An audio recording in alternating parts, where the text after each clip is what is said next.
to thrive in the learning business, what you deliver has to be effective. It has to get the learners to where they're supposed to go. And that's what applying learning science can make happen for your learning business. I'm Jeff Cobb. I'm Celisa Steele, and this is the Leading Learning Podcast.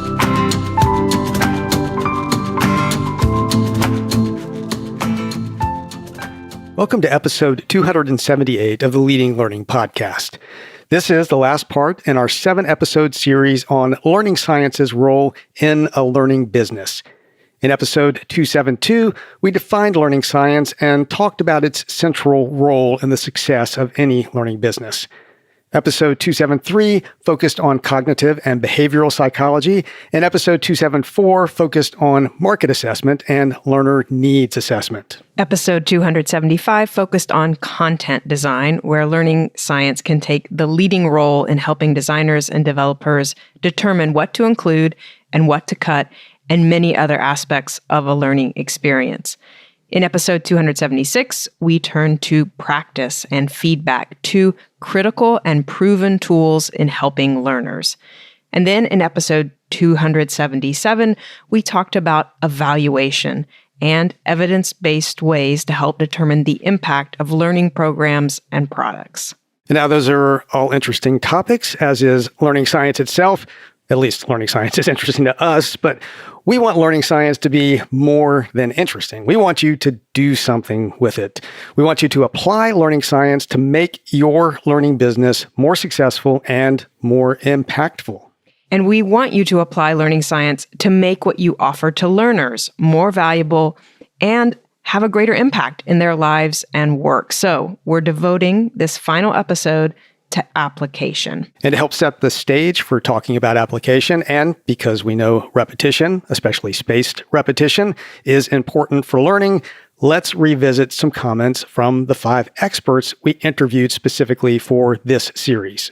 Specifically, we want to recap how each answered the question when we asked them what one tenet or aspect of learning science they wished was better understood by those designing and delivering learning for adult lifelong learners.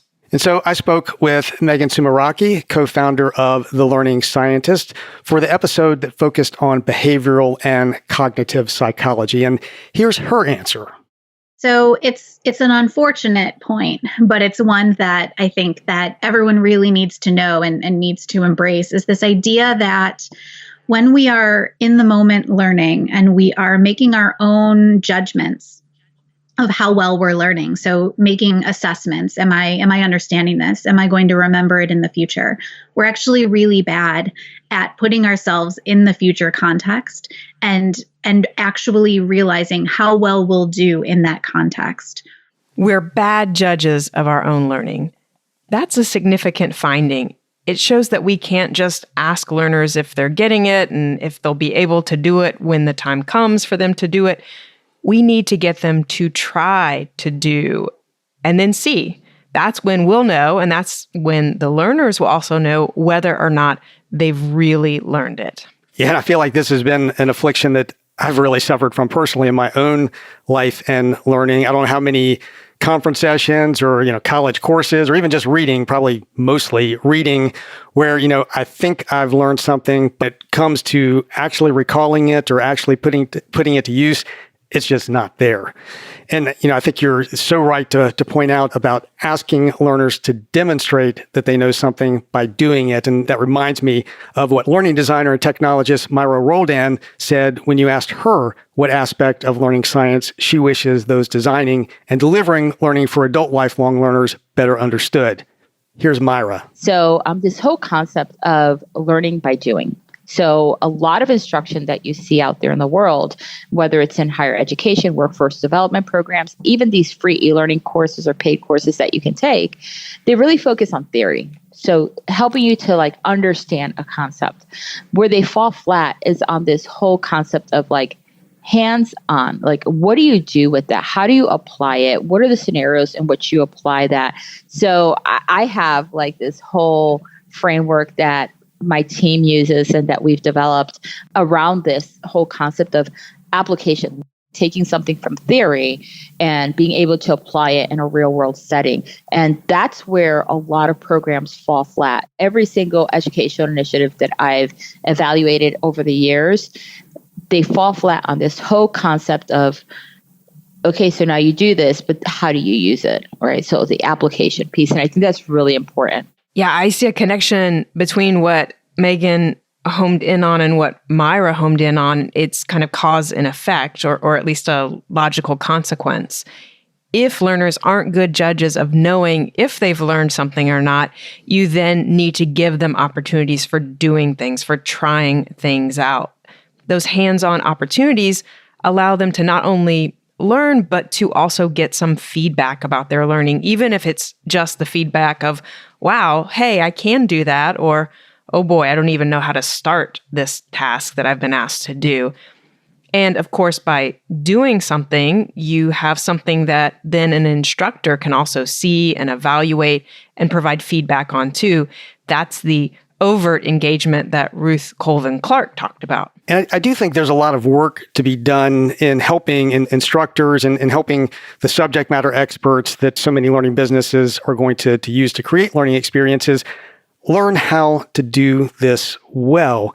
Because it's not just, any doing, any application. You really need the doing and the application that are spot on and relevant and align with how the learner will actually use whatever they're learning in the future. And that can sound obvious and it can sound easy, but we know from our own experience in putting together courses that you've got a compacted time period where you're trying to make something happen that's as impactful as possible.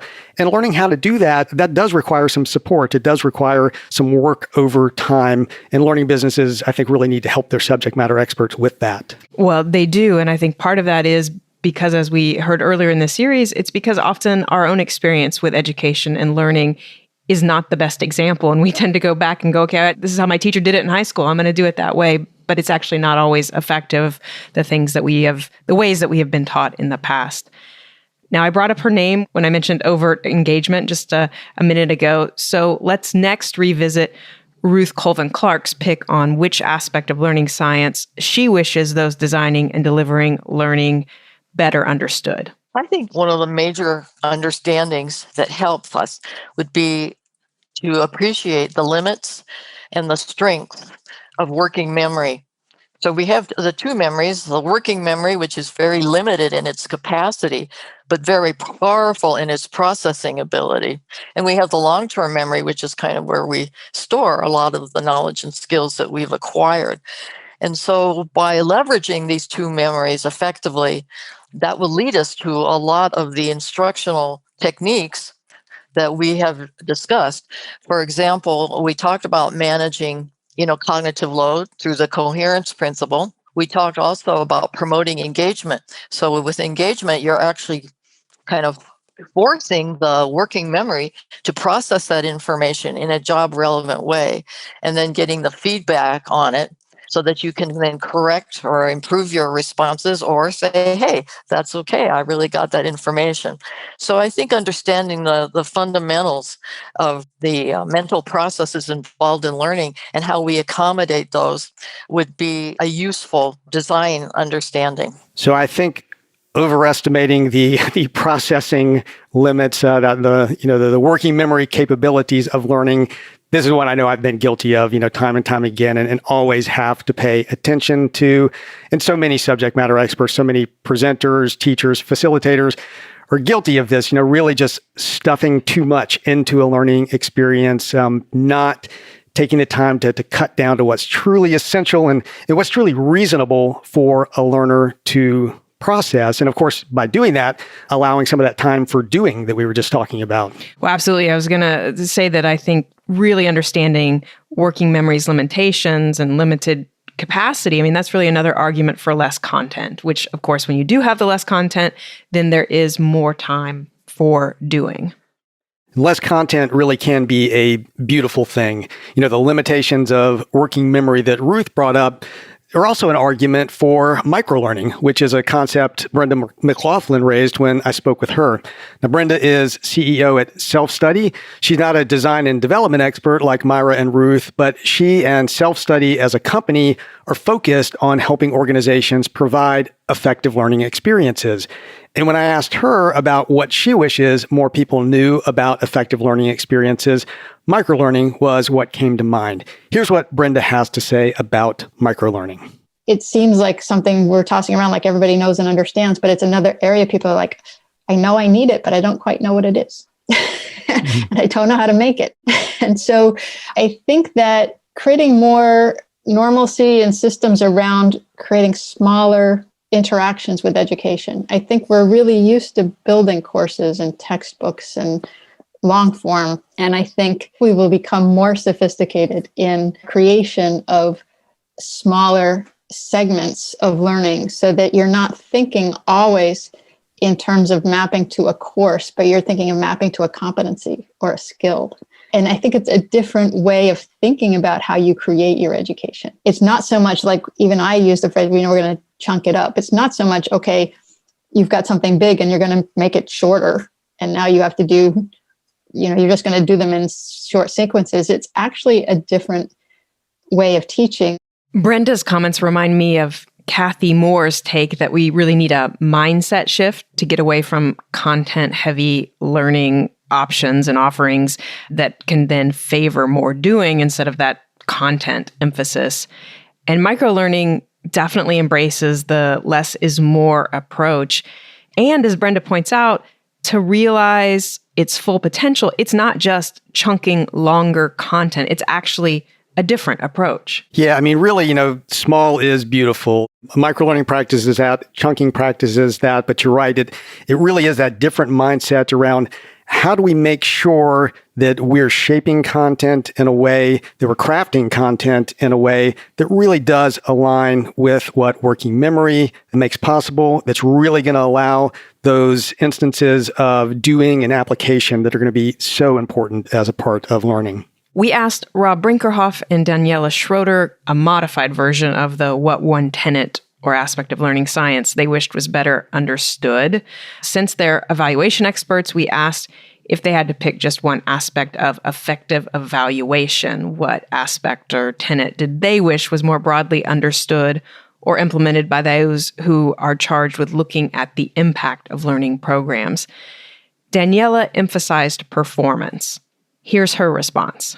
I think there has to be a focus on performance. There has to be like a focus on what is this learning about and what do you want to get out of it? And is that learning actually being used, right? So oftentimes we get stuck at the first thing, did people like the intervention? Did they learn something? Well, yeah, but so what? If people loved it, but they didn't learn anything, or people did not love it, but they learned a lot. But if they didn't use anything either way, the question still is, what's the point in the learning? In his response to that question, Rob focused on actionability. Here's what he said. I would say the one criterion that above all that an evaluation should meet is actionability. If we're going to do an evaluation for a client, the client's got to be able to do something with that evaluation report that's worth doing. So if you're running a learning business and you're going to divert $1 of your budget away from your customer audience and invest it in evaluation, then we want to be sure that you're getting more than $1's worth of value back to help your program earn that back. So we sort of want to know what's the return on investment of the evaluation, and it's got to be actionable. If you can't do anything with it, why bother doing it? So I think return on investment is such an important concept here. And, I think it has to be said in most cases, learning businesses really don't know if action was taken, if that actionability was there, or if there really was a return on investment. And, and I'm not pointing fingers at other learning business. We struggle with this ourselves. How do you really get at that? It's not easy territory, definitely, but Rob's success case method, for example, which we talked to him about in the interview with him, is certainly one approach that can be used, and we definitely encourage folks to find out more about that through that interview with Rob and Daniela. And we'll also link to, we had a session at one of our events a while back where Mark Nillis focused on using the success case method, and we'll be sure to link to that as part of the show notes.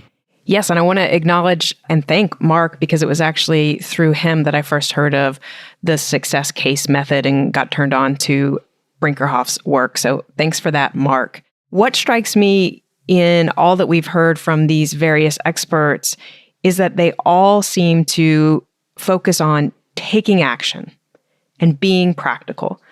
There's slightly different angles on it, but I hear from all of them a real clear emphasis on, to use Rob's word, actionability.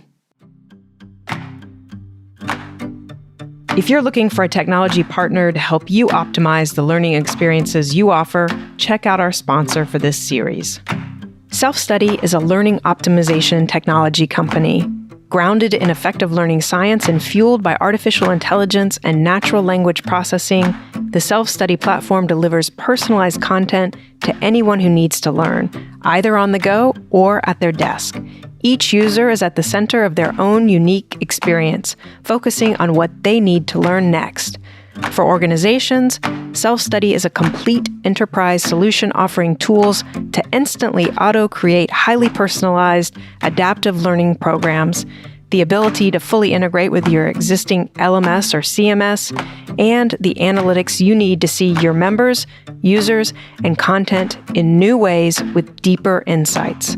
SelfStudy is your partner for longitudinal assessment, continuing education, professional development, and certification. Learn more and request a demo to see SelfStudy auto-create questions based on your content at selfstudy.com. Taking action is what we want to help you, the listeners, do in this episode. So, keeping those views of important tenets of learning science and evaluation in mind that we heard from our interviewees, let's address more directly how to put what we've covered in these 6 episodes into action. Learning science is multidisciplinary, as is a good learning product development process.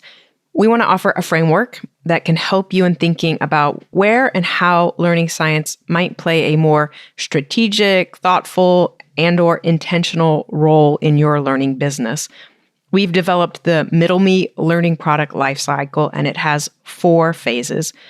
Market interface. That phase is about understanding what your learners need and want and communicating with them about the value you have to offer. Design and development, that's the second phase, and this is where you're doing that work to create what your learners need and want. And then the third phase is the learning experience, where the learners actually interact with what you've created. And then finally, that fourth phase, measurement and evaluation, where you look at the impact of those learners interacting with what you've created. So we abbreviate the 4 phases. So market interface is MI, design and development, DD, learning experience, LE, measurement and evaluation, ME, and that's how we get the oh-so-clever name of the framework, Middle Me. And what you can do with the Middle Me framework is it can help you focus efforts among your stakeholders. So the staff that you have who are charged with providing the learning that you offered, the volunteers, facilitators, the subject matter experts, and the learners. The framework really can help give you insight into what's going on at different points for each of those key stakeholder groups. So with that short overview of the framework, let's look at how learning science might fit in each phase. So we'll start with MI, and that again is the market interface. And market interface is all about knowing and connecting with your audience, your learners and customers, and your potential learners and customers.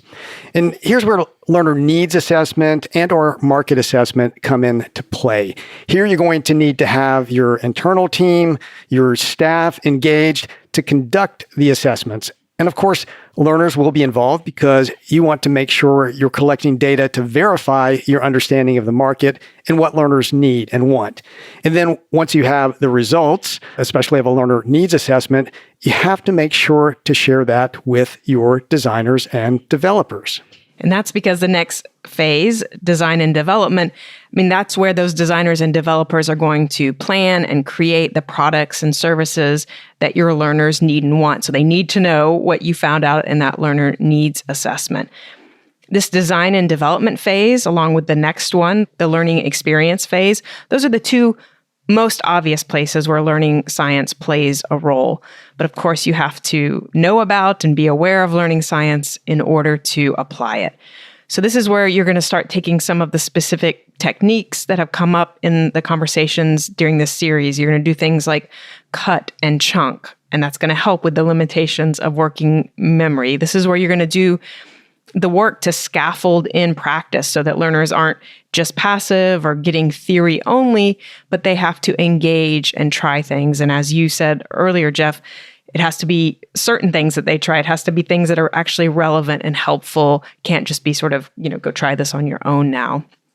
The main stakeholder group involved in this design and development phase, that's the people doing the design and development of your learning experiences. If you are lucky enough to have instructional designers on staff, then this work here may be a bit easier. You're just going to need to make sure that the instructional designers are up to speed and stay up to speed on learning science and some of the most effective approaches to learning. If, however, you rely heavily on volunteers or subject matter experts, and this can happen a lot even in large, well-heeled organizations, for the sessions at their annual conference, for example.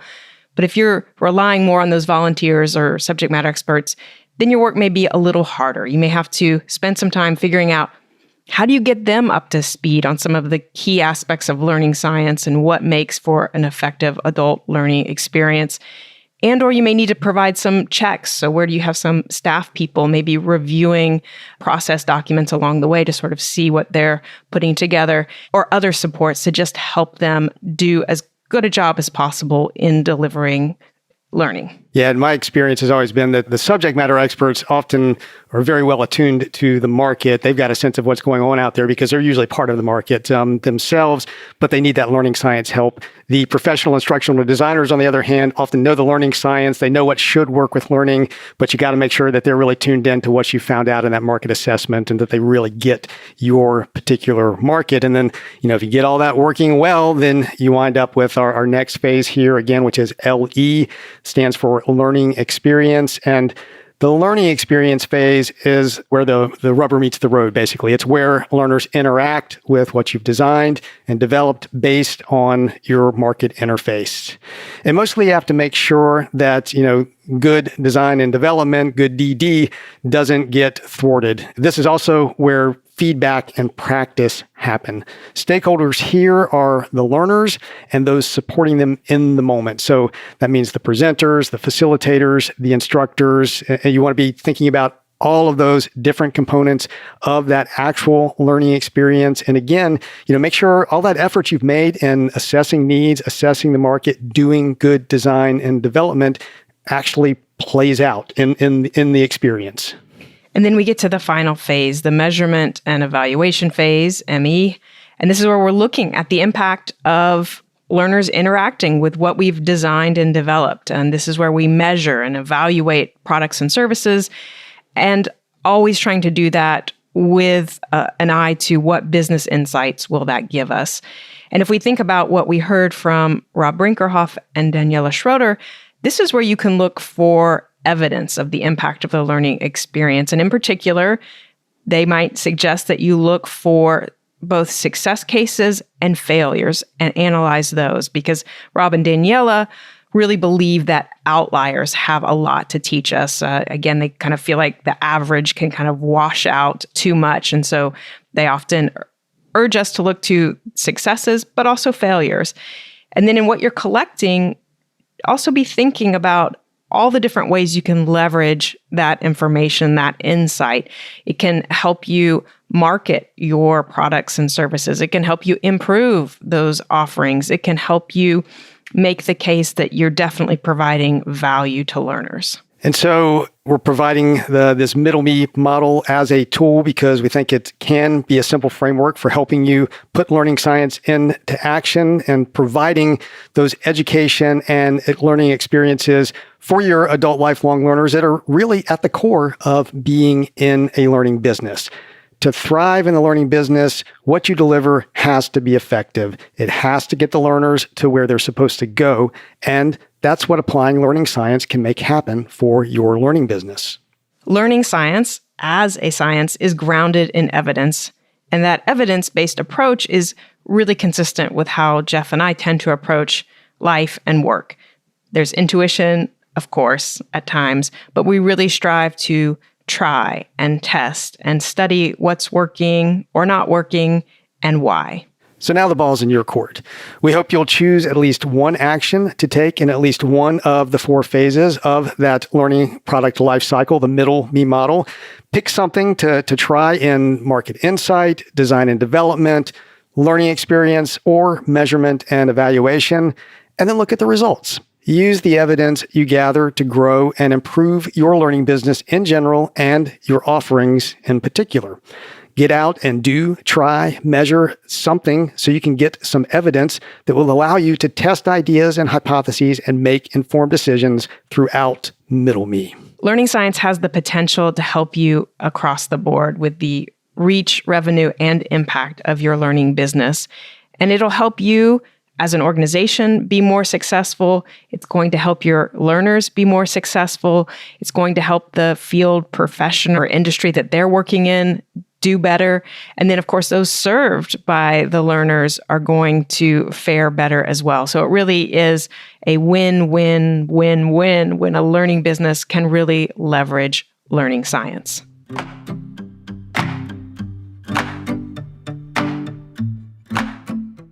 This is the last episode in the 7-part series on the role of learning science in a learning business.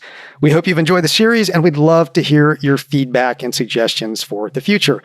You can leave a comment at leadinglearning.com/episode 278 or email us at leadinglearning@tagoras.com. We'll resume releasing episodes of the Leading Learning podcast with a new series starting in October 2021. That means you have some time to experiment with infusing learning science more intentionally in your learning business before the next new series airs. And the archive of hundreds of past episodes is always available on the Leading Learning site. And at leadinglearning.com/episode 278, you'll find show notes, a transcript, other resources related to this series, and options for subscribing to the podcast. To make sure you don't miss new episodes, we encourage you to subscribe. And subscribing also helps us get some data on the impact of the podcast. Recommendations offer evidence of the podcast impact, so please take a minute to rate the Leading Learning podcast on Apple Podcasts. Jeff and I personally appreciate it, and those reviews and ratings help the podcast show up when people search for content on leading a learning business. Go to leadinglearning.com/Apple to leave a review and rating. And we encourage you to learn more about the series sponsor at SelfStudy.com. Lastly, please spread the word about Leading Learning. In the show notes at leadinglearning.com/episode 278, you'll find links to us on Twitter, LinkedIn, and Facebook. Thanks again, and see you next time on the Leading Learning podcast.